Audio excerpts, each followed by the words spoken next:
Suzanne's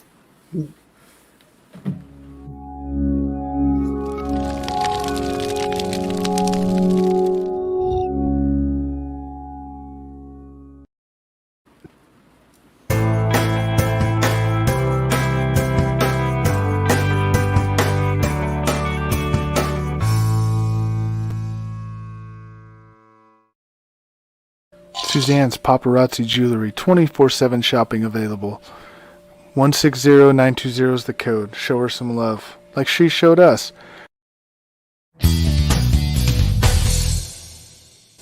K&A Custom Crafts on Facebook.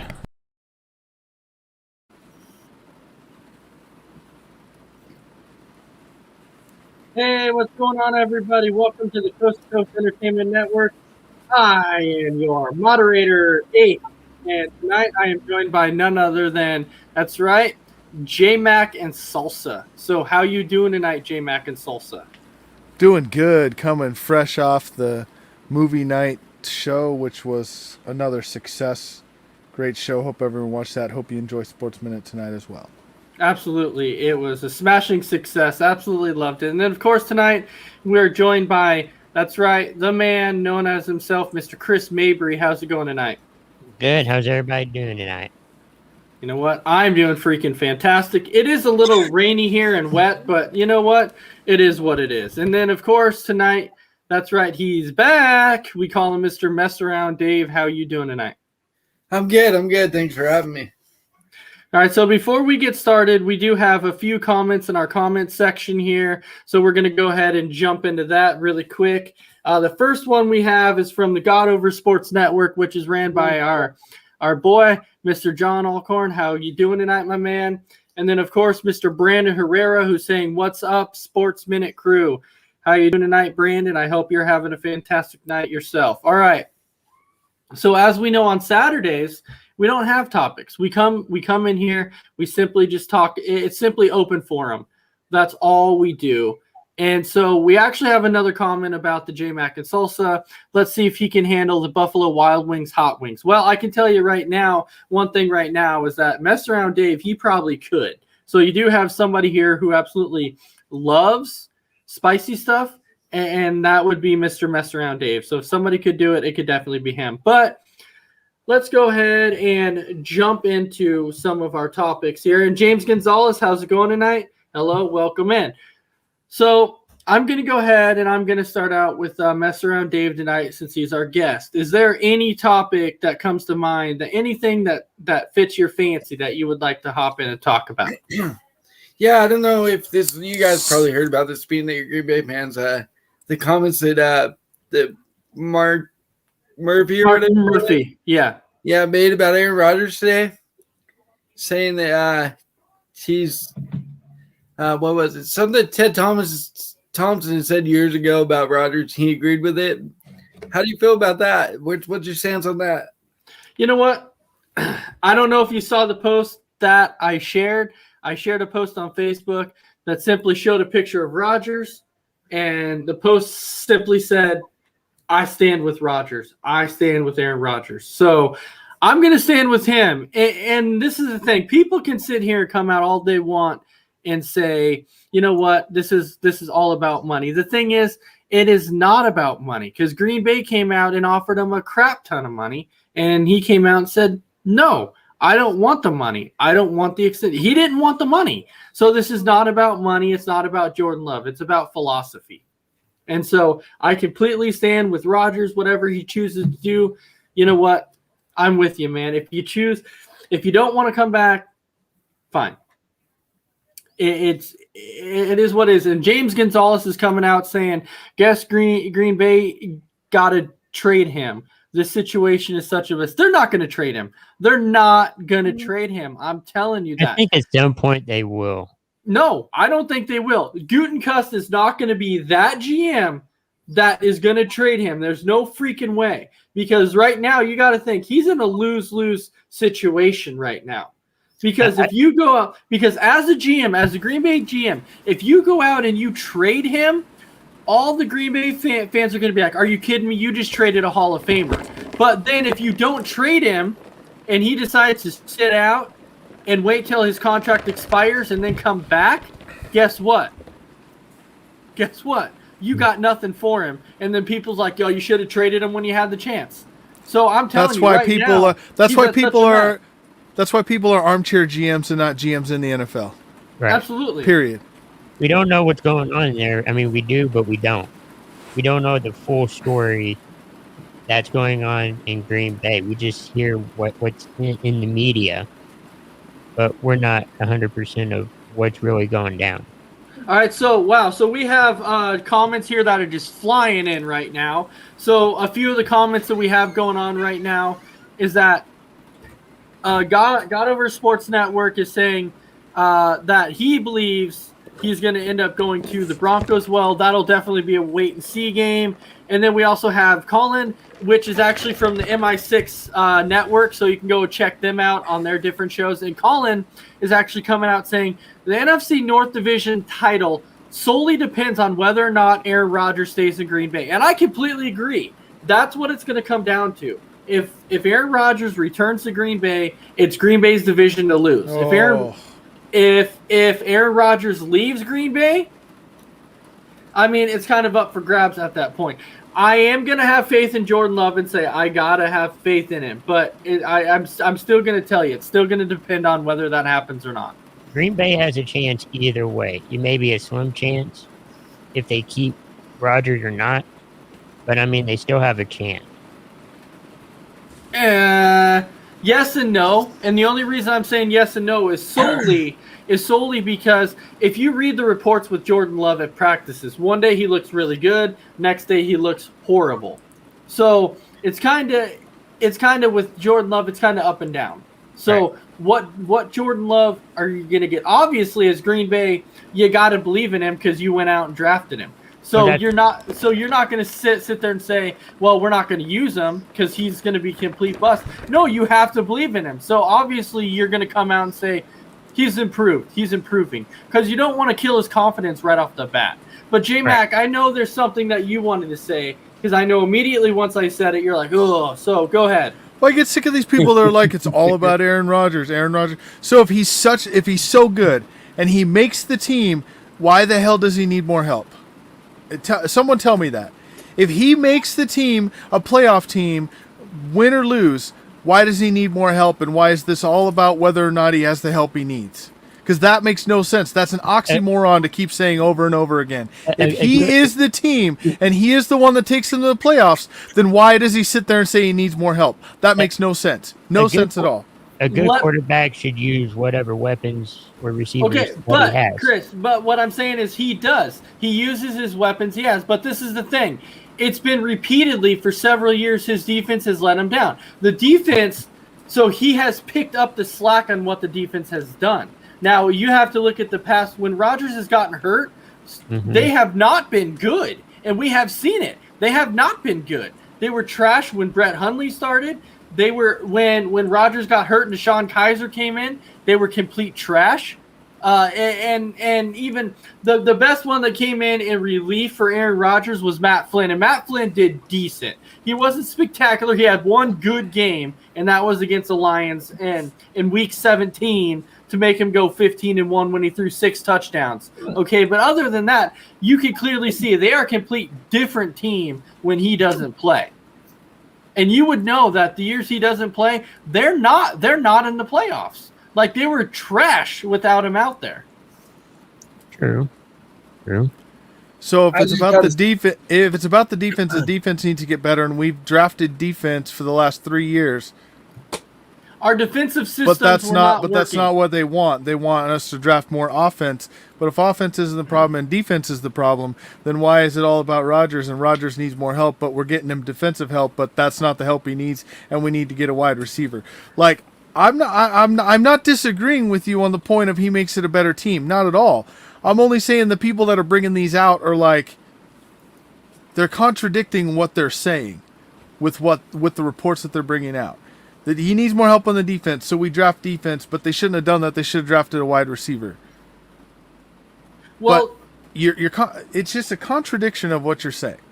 I think they're only talking about also in free agency too. I think they would like him to see him go out and try and sign a free agent receiver, which you're not going to see a lot of free agents go to Green Bay. That's been the biggest thing. A lot of free agents don't go there. It's a small market. So people really don't, free agents don't historically really sign in Green Bay. It's been a thing. But before we go too far into this, we do have a few comments here, especially Brandon Herrera saying, and keep in mind, Matt Flynn got paid after that game, which he did when he threw that 6-touchdown game against the Lions. I remember that. Yeah, he signed that massive contract with Seattle. Yeah. And he got beat out by Russell Wilson. Yeah. And then he ended up going to Oakland. And then he lost the starting gig in Oakland. And then he went back to Green Bay again, and then he was never heard from again. So for him, for Matt Flynn, it was definitely a system. But let's go ahead and talk about a few other topics here. So J-Mac, is there any topic that fits your fancy? Sure. There's a lot of things we could talk about. Go ahead. I mean, everyone thinks Justin Fields is going to change Chicago, but Here we go. I mean, and I'm just saying, like, everyone thinks, but Trubisky was supposed to change Chicago, and Cutler was supposed to change Chicago, and bringing over Nick Foles was supposed to change Chicago. No. I'm just saying what all the media has said. That was supposed to change Chicago, and then drafting for Khalil Mack was supposed to change Chicago. And so is Chicago going to get changed over one person? We're still waiting to see. They also thought before they brought over I can't think of his name. Are you talking about Nick Foles? Yeah, Nick Foles. Before they brought him over, they added Dalton, and they were like, you're going to be the number one quarterback. That's the whole reason why they picked him up. So he was basically supposed to be the guy leading the charge in Chicago. All right, so here's a topic really quick. Brandon Herrera is the one who's bringing this up, okay? So Brandon Herrera, being a Minnesota Vikings fan, here is saying that Kellen Mond is the answer in Minnesota. So he's now coming out. Wait, hey, you know what? At this point in time, are you going to trust Mond more, or are you going to trust Kirk Cousins more? Because I'll tell you right now, I'm definitely not going to trust Kirk Cousins. I don't want the guy. I personally don't. It's Minnesota. Maybe as a voice in the locker room, would you? But I'm not sure about going out on the field, to play. But maybe as like a leader in the locker room, possibly. Possibly. No, you really going to trust a third-round draft pick over a guy that's been in the league for X amount of years? Well, I mean, No, probably Cousins knows the system, and you can kind of teach him a little bit. You can teach him It's the Kirk system. Cousins. It's Kirk Cousins, bro. Well, I understand, but I'm saying you can kind of teach him like the terminology and the language of the plays, but it's going to be ultimately Mund who's going to have to execute those plays. Oh man! All right. No, you're fine. But I know one thing that we haven't personally touched on Sports Minute yet, and I don't think anybody really has on Coast to Coast yet. We have not talked about this Julio Jones trade that took place, because when you were watching the draft with me, and you came out and you said that the Atlanta Falcons were gonna draft Kyle Pitts. Okay. You were right about that as a tight end side. And then we sat there and said, look, they're going to have Julio Jones. They're going to have Calvin Ridley. They're going to have Kyle Pitts. And then they trade Julio Jones. That's just crazy. So what is your overall thinking of this trade? Like, do you think this was a good trade? And think about what they got. They got a second-round pick and I believe like a fourth-round pick. It wasn't much. Like, they actually didn't even get a first-round pick for him. Yeah, that's what's shocking. They didn't even get a first-rounder for a Hall of Fame guy like him. The guy still puts up numbers. Yeah, not great like he used to, but they're still up there. He can still play the game. He can still, the guy's phenomenal. He's probably going to lead the league in touchdowns this year with Tennessee. Oh, I'm sure, yeah. Wow, so you're putting that out there right now, saying Julio Jones is going to lead the league in touchdown passes. If not first, maybe second. Yeah. Wow, that is actually that's going out on a limb and saying that You took my school. because Took your last goal, too. that is definitely going out on a limb and saying that, you know, Julio Jones is going to have the most touchdown catches this season when it comes down to it, because you're going to have guys like Devontae Adams or guys like DeAndre Hopkins, or let's go out. There's so many other, maybe Mike Evans or Chris Godwin or somebody who actually is going to have what you would call a superstar quarterback. But then you're looking at like throwing and it then out. you're- You're going to do a lot of the play action with Henry in the backfield, and it's going to open up Julio for wide open touchdown catches. So I'm not, but this comment we have here is that Derrick Henry will be a long shot. So I'm not sure exactly what that. Yeah, I'm I mean, confused that's on the thing, that. too. He's going to be Yeah. a top 5, at least a top 5 running back. Derrick Henry. Top 5. Name four Derrick running. Henry's Name, probably name, number name one. 4 running backs better than He's Derrick one. Henry in the NFL right now. Well, I know, but I know he's going to be number 1. And if you say Zeke Elliott, I swear I'm No, flying to do Dallas not. and busting Do it. not. He's going to be like 9 or 10. He's going to be like 9 or 10 or below. Yeah, I was gonna say don't say Zeke Elliott. Okay, not because right now you can't think of I could four say other. I could say that when he was in his rookie year, There, but but there's not going to be four. What our point is right now is you're saying that he's going to be top 4 or 5. What other 4 running backs are going to be better than Derrick Henry? I don't What know. 4? I don't know. There's not going to be, and you can't say, okay, Well, I used to come out. DeAndre- I used to come out and say Christian McCaffrey, but he can't stay healthy enough. So Right. right now, I'm not going to say Christian McCaffrey. So right now, you got to put Derrick Henry at number 1. There's not 4 Yeah. guys right now that are better than Derrick Henry. I It's didn't just say- not. They're just not. I didn't say he was going to be 2, 3, 4, or 5. I'm just saying he's going to be like 1.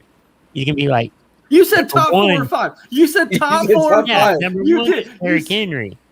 That's still in the top 5. Okay, but you need to elaborate on that, man. How- You don't want to come out and just say, "Oh, he's top 4 or 5," because then we're going to come out and bash you and be like, "What the heck are you talking about?" And so Brandon Herrera is coming out saying, "Cook, Kamara." No, Of course, they're Brandon good. Herrera would lead with Cook. Okay, I'm not saying that Cook's not a good running back, but he's not better than Derrick Henry. He's just And he not. can't stay healthy. Yeah, exactly. Okay, when Dalvin Cook plays, when Dalvin Cook is healthy and he's on the field for Minnesota, he definitely changes the dynamic of the Minnesota offense. I'm not denying that at all. Okay, Dalvin Cook is an explosive player. He's that good. I get that, but he's not better than Derrick Henry. And I could say that similar to Pollard, who's backup to Zeke. Yeah, we don't use him, Okay. much, but Okay, But when he's out okay, there- let's not. Okay, Chris, let's not go that. but I'm saying far, when he's out okay? there, he's good. I don't think he's in the rankings like we're thinking, but he might one day. He's not even top 10. No, He's not even top that's what I'm saying, 32. He's not there. He's not there yet, but he showed So- prompt.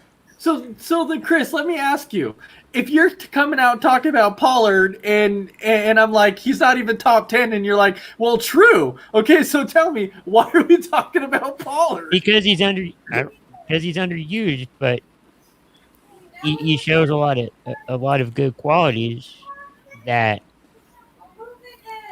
like a fast running back would. It's because All right. he's a cowboy, right? It's No, because that's he's a not cowboy. true at everyone. all. He's a cowboy. Come on, Chris. Just say it It because is. he's a cowboy. Well- Okay. Brandon brought up Just- Cook, and he's from the Vikings. So I mean, He did, but you brought up Pollard. Pollard. Okay. That would be like me saying Tariq Cohen's a top 10 running back. Thank you. Come on, And man. See, and Chris, you know, like we're huge Packer fans, okay? And I know Right. that Aaron Jones is a beast, but I'm not going to come out and tell you that Aaron Jones is better than Derrick Henry. I'm not going to do that I won't- because he's I not won't- better than Derrick Henry. And Right. but I'm not going to even. Is he top 5? Close. Okay, he's on that cusp of top 5. Aaron Jones is that cusp. He's close. Okay, he is, but I'm not going to come out and say that he's going to be up there in Derrick Henry's fashion because he's not there yet. So I think when you look at your top 5 right now, obviously it's going to be Derrick Henry's going to be in your top 5. Potentially Christian McCaffrey, he's going to probably be in your top 5. Kamara's going to be in your top 5. I would even, at this point in time, I will say that Dalvin Cook, I would have to put Dalvin Cook in your top 5. I would definitely, Aaron Jones, I would put him in there. And you're telling me that Saquon Barkley's not in the top 5? If he stays healthy. If he stays healthy, he can be. But the thing is, most of his time so far in the NFL, he's already spent on the bench. So it's hard to sit there and tell. Okay, and then what? And then Pollard would be like 7? No. I'm sorry. No. I'm just messing with Chris now. No, he'll probably be like 33. All right, so we have a few more comments that are strolling in here. A few of our comments here. So Tim Fielder saying, "Hey guys." So hello, Tim. I hope you're having a great night. Dave, wants to know: do you have your Dr. Pepper? That's the question tonight. Not tonight. I have Powerade tonight. Powerade tonight. Okay, and then Nate is saying Derrick Henry will have more TDs than Julio Jones. But let me tell you this. Okay, what Dave said was TD catches. Derrick Henry will have more TDs on the ground than Julio Jones is going to have receiving. Right. If that's what you're saying, that's fine. But Mess Around said he's going to have the most TD catches. But it's not like they use Derrick Henry in passing situations all the time. They don't, because he's not a passing back. That's not what he does.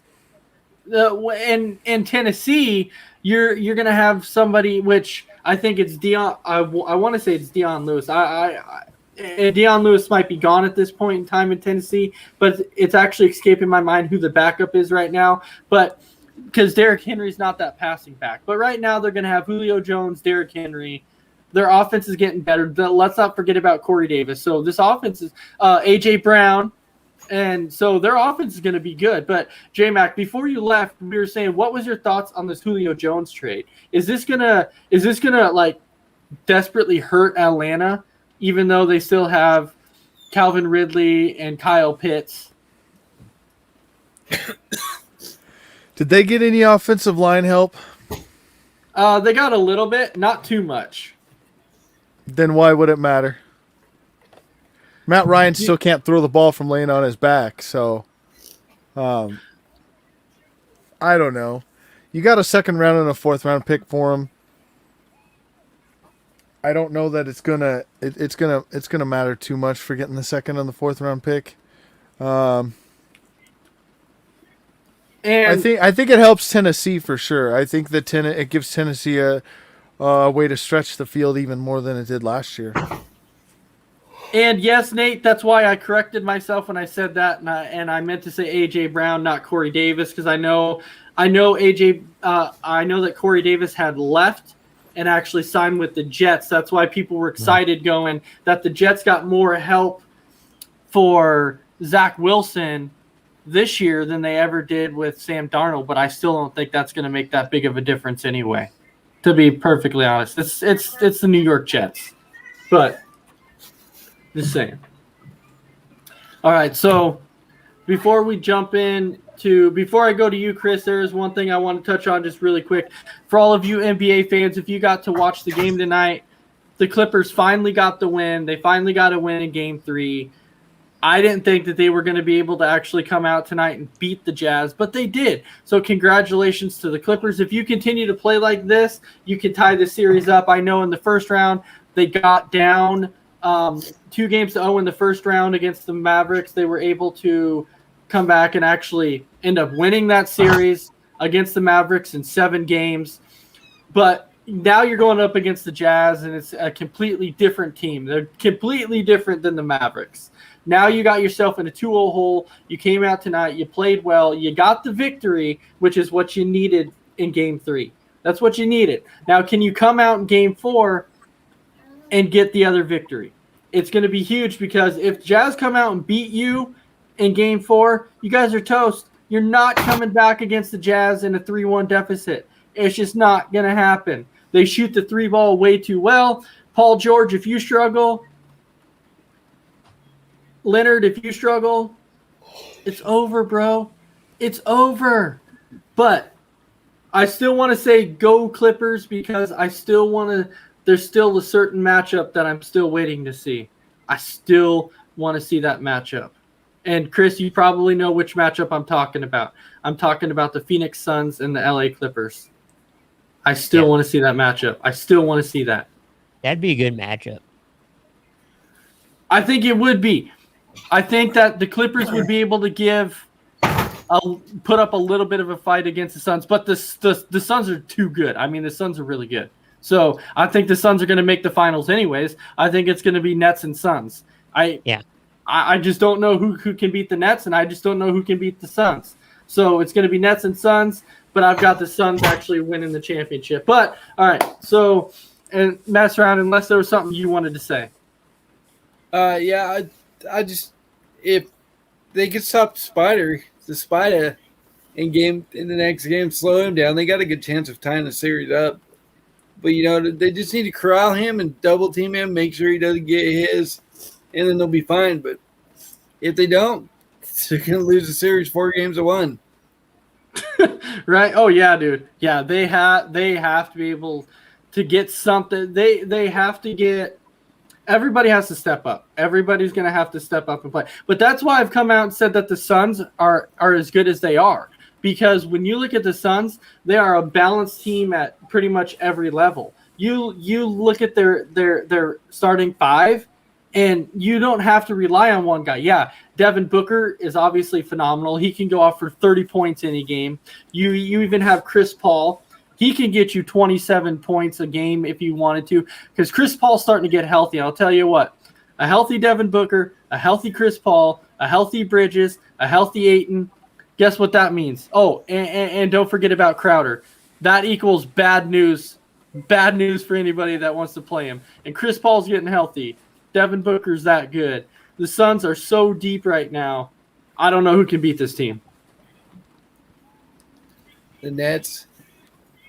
Yeah, in the finals. Yeah, absolutely in the finals. Yeah. But I don't see anybody that's going to stop the Suns on their way there because they're about to sweep the Nuggets, which I'll tell you, I saw this coming because the only person that the Nuggets have is Jokic. He doesn't have any other help. Murray's hurt. You can't rely on Porter Jr.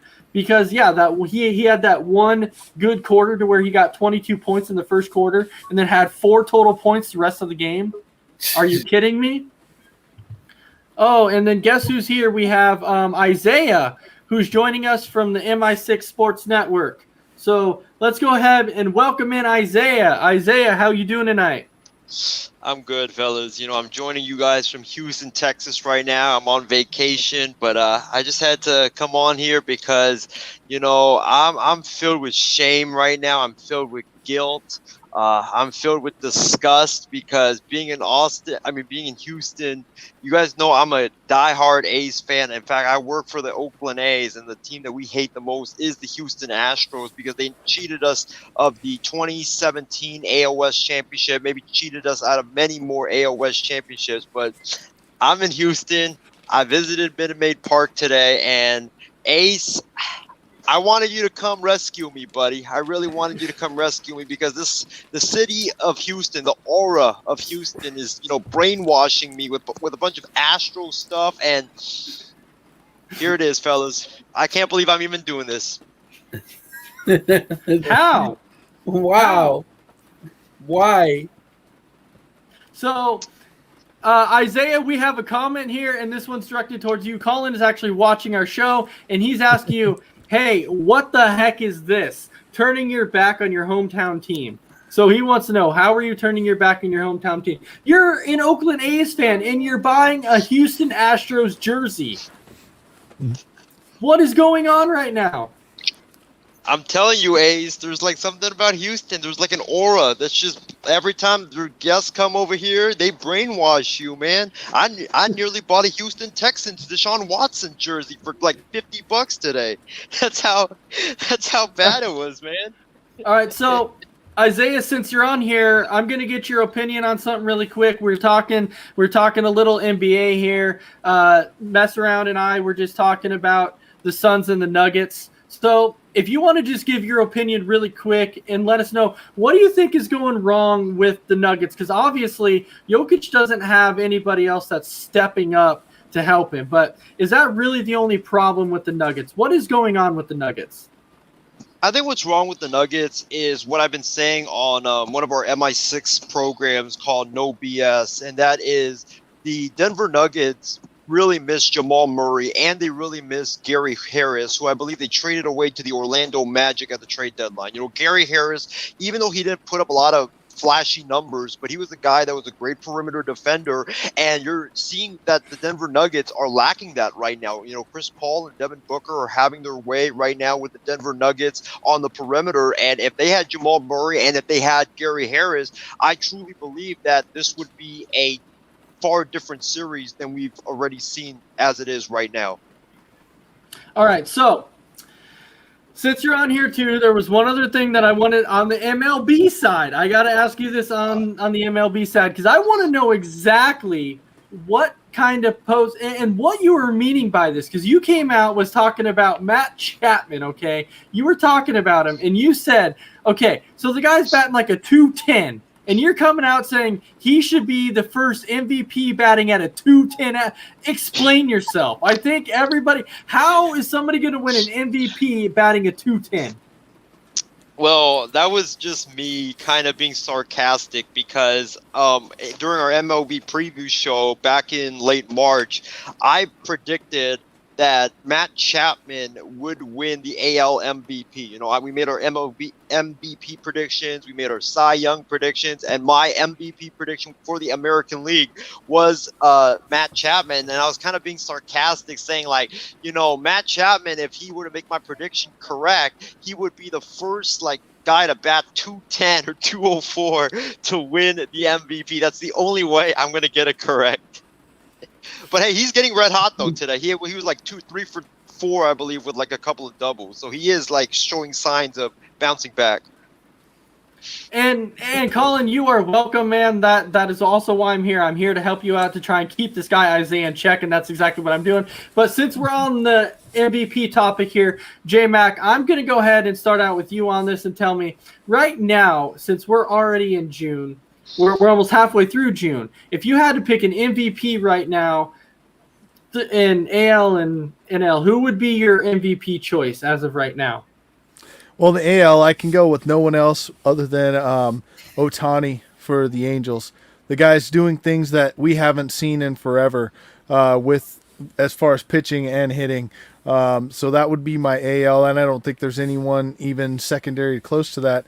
And for me on the NL side, it's rough. I mean, there's a lot of good players this year in the National League. But I think the obvious pick is probably Fernando Tatis Jr., just from the way he's played this year, how he's hitting the ball. Those would probably be my two picks. And so just because you said that, we actually have a comment that Colin actually agrees with you. He's saying Ohtani on the AL side. He's also got Fernando Tatis Jr. on the NL side. So mess around. I'm going to go ahead and go with you next. Who would you have picked as MVP for the AL and the NL? I got the same as J-Mac. It's not even close. Both those guys are like head and shoulders above everybody else. So Brandon Herrera is coming in saying Buxton for Oh, AL. of course he is. I could sit here and tell you Acuna for the NL just because he's a Brave. But, and Acuna's done great. Don't get me wrong. Exactly, Acuna's done. I'm not saying he hasn't had a great year, but he hasn't had a Tatis Jr. type year. That's all I'm saying. Exactly. No, and I completely agree with you. Tatis Jr. definitely has to be up there. If he's not leading, he's dang close to it. So, Isaiah, I'm going to go next to you on this one. Your AL MVP and your NL MVP at this point. Well, since we're going by our home teams, I mean, I might as well just stay here and stick with my pick and pick Matt Chapman. But to be rational about this, though, I got to agree with J-Mac. It's got to be Shohei Ohtani. I mean, I watched this kid play, live on the field at the Coliseum. He was outstanding. I think he blasted a home run against my A's, and he went like 7 innings, gave up just 1 hit of shutout baseball pitching against my A's. This guy can do it all. I think he's hitting like he has 15 home runs at last check. He's dominating out there on the mound. He's just doing everything. He's truly becoming the second coming of Babe Ruth. So Ohtani's definitely got to be the AL MVP. And the NL MVP is really tough because, you know, you have Tatis having that great season. You have a lot of people else having, you know, a tremendous season. But I definitely got to agree with J-Mac as well on the NL side and go with Tatis too, because I think Tatis, the thing about Tatis is he's just bringing like a fun to the game that we just haven't seen before. All right, Chris, I'm going to go ahead and go to you on this one. Who do you have for AL and NL MVP? I have Ohtani and Tatis. I mean, they've been in the news a lot this season, and I'm sure they're going to do great for their seasons in their league. So, all right. So it sounds like it's like a unanimous decision where everyone's saying pretty much Ohtani. I mean, Ohtani on the AL side, I don't even think that's like a debate. I simply think that's there. That's almost a lock. I think the biggest thing that shocks me is because when you think about the Angels, most people will immediately come out and say Mike Trout, because that's like the first name that everybody thinks of on the Angels is Mike Trout.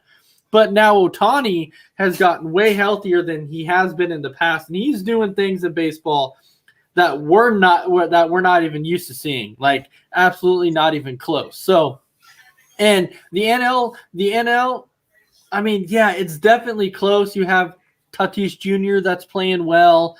Acuna is playing well, but you still have to put Tatis Jr. ahead of Acuna, just kind of because of how the season's going. But going away from the MVP talks, we're going to hit really quick on probably your biggest surprises so far in the MLB season.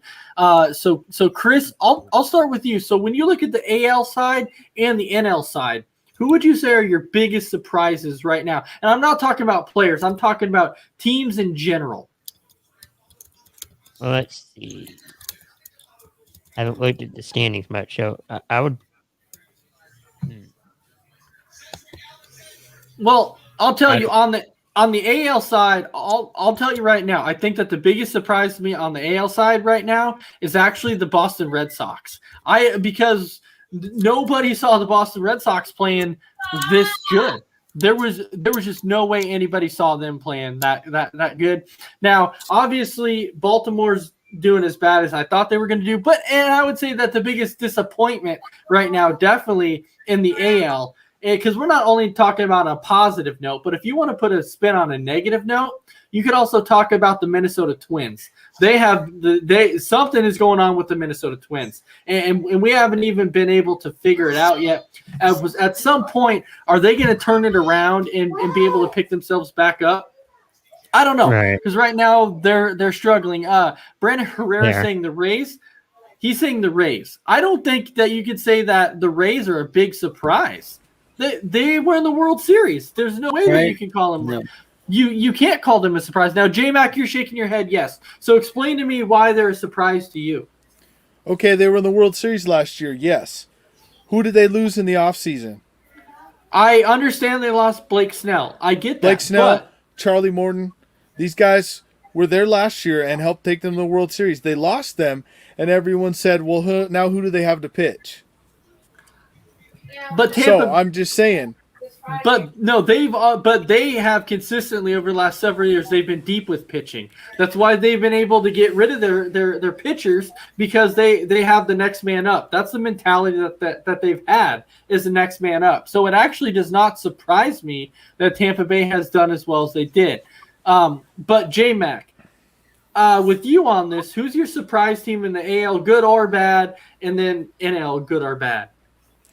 For the AL, I guess the team for me that's the biggest surprise, not that I thought they were going to do horrible this year, but I really didn't see the White Sox coming out and having a 4.5 game lead in June in first place. And I thought that they could compete for a wild card spot and end up in the playoffs, but I don't think I saw them in first place in the AL Central, and not by 4.5 games over the Indians, that's for sure. So the White Sox probably surprised me a little bit this year with how well they're playing. And as far as a team that hasn't played as well, I think it's the Blue Jays. They're a couple games over 500, but they really haven't taken advantage of games like they should have. And I mean, they have a bunch of second generation players up there who are probably could end up being better than their dads were. And so I think that the Blue Jays are kind of a little bit of a disappointment that they're 7.5 games out of first place in June. Ooh. Yeah, and I forgot to say that my biggest NL surprise right now was probably the San Francisco Giants. That Definitely. to me was was Yeah, the definitely Giants my are pretty biggest surprise, because I did not. Come on, I don't think anybody saw them playing this good, because at the beginning of the season, everybody said how good the Padres were going to be, how good the Dodgers were going to be. But nobody ever said, oh, yeah, the Giants are going to be competing with the Padres and the Dodgers. Nobody saw that coming. No. Nobody saw that coming. And they're competing with the Dodgers and Padres. I think, to me, that's like the biggest shocker with how well the Giants are playing. And J-Mac, I don't know if you said I didn't say your NL yet. NL team. Okay. So NL for who's playing good, who's playing better than I thought, I think is the Brewers. I didn't see them being in second place. And they're 5 games up on St. Louis for second place in the division. They have a wild card spot right now. They're actually tied with Chicago right at the top. Chicago's got a little bit of an edge for a couple tiebreakers in there, but I think Milwaukee's played really well. And I could sit here and tell you that it's Atlanta that's underachieved, and they have this year.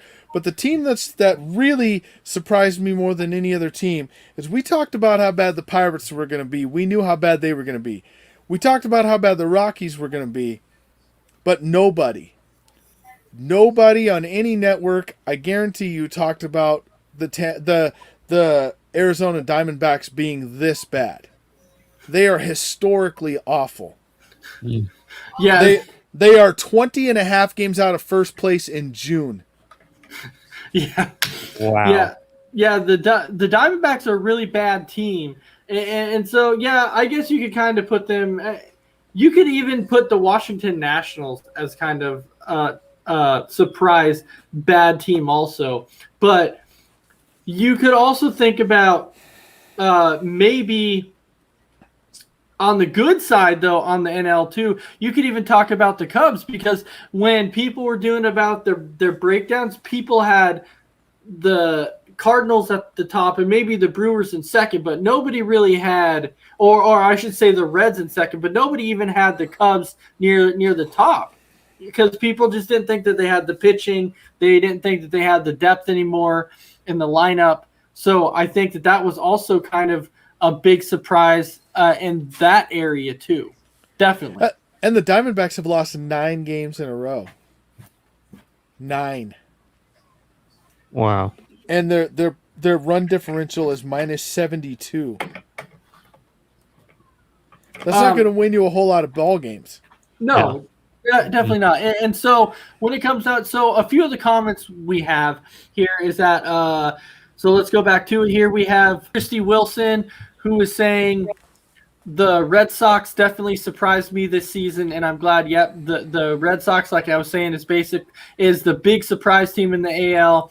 Brandon Herrera, being a Twins fan, is saying the Twins suck, because right now they do. James Gonzalez is saying agreed. Good Boston and bad Minnesota. Absolutely, that's not a surprise. That I'm glad that they agree with that. Christy Wilson, the Blue Jays are a team without a home. So the big thing, though, too, is that I came out at the beginning of the year and said that in the AL East, I said, don't be surprised if Toronto is able to win the East, because I thought that they had a shot at it. So right now, the Toronto Blue Jays are definitely underachieving by far. I was expecting them to be a lot better. Their lineup is solid. I thought their pitching staff improved, but they're just not playing as well as I thought they were going to be. And then Randy Cox is saying the Giants are surprising me.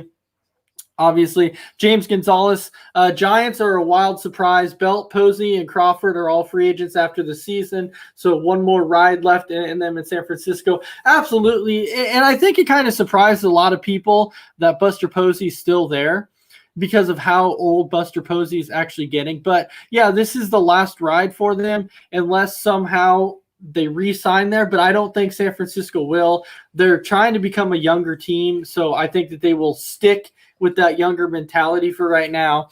And then Brandon saying NL's biggest surprise is the Braves. They need more catchers and use Will Smith more. Absolutely not. Will Smith is a joke. He needs to get off the closer role. And I know why Brandon is saying that. He's saying that because he's trying to get under our skin because he knows that we're Atlanta Braves fans. He knows how we feel about Will Smith. He knows how we are so disappointed right now and how many catchers we freaking have this whole year. It's ridiculous. Well, here's the thing about Atlanta, and I'll tell you this right now. The reason we do not have a winning record this year, our offense is down. Let's face that. I mean, that is one thing. But the drastic difference is our bullpen. I saw a graphic earlier that said through 60 games last year, which was the full season, our bullpen was 21-8 last year in 60 games with an ERA of 2.89. Okay? This year, through 60 games, our bullpen was 9-17 with an ERA of 4.88. Yeah, our bullpen this year has struggled. That is why we don't have a winning record. Our offense can score as many runs as we want, but if our bullpen is giving up 5 runs a game, there's nothing you can do to overcome that. But they keep putting Will Smith in the closer role. I know. And it's horrible. You cannot keep putting Will Smith in the closer role. He's going to blow the games. It is horrible how bad he is. Okay, and then we have Nick Joseph Watley who's saying new episode of the music podcast out now. Listen wherever you get your podcasts. Okay, thank you. Randy Cox is saying, I'm surprised how bad the Diamondbacks are doing. Well, nobody expected the Diamondbacks to do good, but nobody expected them to do this bad. And Christy Wilson is saying the Cubs have definitely been surprising. They really have. James Gonzalez, Brewers are a good surprise right now. They're a franchise in the middle of contention or not contention. They are. This year for the Brewers have been up and down because they've been in first place for a while, and then they kind of jumped down to like third place, and then they jumped up to second, and then they were back in first. So they're teetering between first, second, and third. So they're kind of in, then they're out, they're in, they're out. So yeah, the Brewers have definitely been in that middle stage right now. And then James Gonzalez is also saying, amazing how Rays keep winning despite the constant trading of great players before pitting. But they do, because it's their farm system, how they keep developing the players that just keeps making them. It's just crazy how deep the Rays actually are, especially in their farm system. It's absolutely crazy. So some people can come out and say how they might be a big surprise, but I kind of expected the Rays to be a good team. Like, I mean, come on. They've generally been a pretty good team over the last several years. So, with that, yeah. So I have a question for both of you. Mm-hmm. Is anybody in the National League going to catch Jacob deGrom to win the NL Cy Young this year? No, it's over. It's over. Yeah. What you do right now is, if you are any fan in Major League Baseball, if you are the commissioner, if you're Rob Manfred right now, okay, what you need to do is you need to go basically take the Cy Young Award, ship it to New York, already put Jacob deGrom's name on it, and say, just go ahead and give it to Jacob deGrom. Tell him to stick it in his locker. Tell him to stick it on his mantle at his house, whatever. Because the Cy Young race in the NL is over. Nobody's catching Jacob deGrom. There's no pitcher in baseball that is better than Jacob deGrom. Jacob deGrom is the best pitcher in baseball, and to me, it's not even close. No, I'll throw you out some of these amazing stats. Like, we know about the .56 ERA. First off, that's insane in 10 starts. That's just absolutely nuts. Okay, but listen to this. Listen to some of these stats. He has 103 strikeouts to 8 walks. 8. Absolutely. He has walked 8 guys in 64 innings this year. 8. He has given up 26 hits in 64 innings. That's it, 26. That means he's had 34 base runners in 64 innings this year. He's Wow. given up 4 earned runs all season. 4. 3 of those have been solo home runs. Because there's never anyone on base when he's pitching. His walks and hits per inning is .53. Yeah, it's crazy. I'm telling you, like Those numbers are insane. And he has 2 losses this year. Yeah, and you kind of feel bad for him because he cannot get wins consistently because his offense cannot put up the runs for him. Right. I would be surprised if someone else gets it. I mean, I doubt it, but I'll be How surprised. would they? But How would they? There would be no They- way anybody should even come close to getting it. no, I understand that. I'm just saying, I'd just be surprised. I would definitely be surprised too. I'd be looking at MLB going, what kind of rigging is this? Because you know that crap would be rigged if somebody else won it over Jacob deGrom. The only way that I could even see it relatively even coming close right now in the Cy Young Award in the NL side is, let's say Jacob deGrom over his next 6 or 7 starts allows like 5 to 6 runs in each start. And you know what? That's just not going to happen. Because if you can score 5 runs, if one team can score 5 runs off Jacob deGrom, you might as well consider that your championship win, because that's insane. By the way, if you're curious, anyone who's wondering if that's possible, by the way, he has given up, and I'm going way back. I mean, these are from, I'm all the way back to 2018 now. Since 2018, he has given up 5 runs or more in a game 2 times. Yeah, that's it. 2. Yeah, and so Twice. yeah, so you would have to think about him having to do that for 5 or 6 consecutive games, and that's just not going to happen. No. And you're not wrong, James Gonzalez. 4 earned runs through 64 innings. That is video game numbers. The guy is a cheat code for a video game. So let me ask you this, okay? Let me ask you. Let's say you're any MLB team out there, and you're prepping for your game. You see you have the Mets coming up in your series, and you're like, okay, we have a shot. And then you look at the starting and you're like, crap, we have Jacob deGrom. So what are you thinking as a player Run. when you're getting ready to take the field and you know you have to face Jacob frickin' deGrom? Run. I'm just kidding. I mean, I'm just going up there and be like, just make one of those 3 mistakes you've made this year where they hit a solo homer because you hung it just a little too much over the plate. That's all I'm hoping you do. Just give me a chance. Swing for the fences. I am. I'm gonna strike out every time because I'm gonna hope that he just hangs that one just a little too long. To be honest, just a little too long, and I'm gonna swing with everything I got. Yeah. Yeah, so James Gonzalez is saying, I would rather face Marcus Stroman. I mean, absolutely. I would rather face any other MLB pitcher in majors right now than Jacob deGrom. I would not want any part of Jacob deGrom. He's a bad man. I'm telling you that now. And so obviously you're probably going in immediately thinking you've already lost the game. If you're going up against Jacob deGrom, if you can manufacture at least maybe 3 to 4 hits in the game, you're doing good. So you're doing whatever you can. Once you get that runner on base, you got to try and manufacture a run any freaking way. Bunt the runner over to second, and hopefully you can get a base hit to score that run, and then pray that your pitcher can hold them Right to 0 or 1 run in the game, or else you're losing it. I think the only way you're going to do it, you get 2 hits, maybe 3. All 3 of those guys are going to have to steal second, hope they get to third on the first out sacrifice fly, and then someone hits a sacrifice fly on the out number 2 and you score a run. That's how it's going to happen. Yeah, but then you have to hope that your pitcher can hold the Mets to scoring 1 or 0 runs, because you're not going to beat Jacob deGrom otherwise. Yeah, you're just not going to. And I think the last thing I have to say is congratulations to Kevin Pillar, by the way. Dude is rock solid.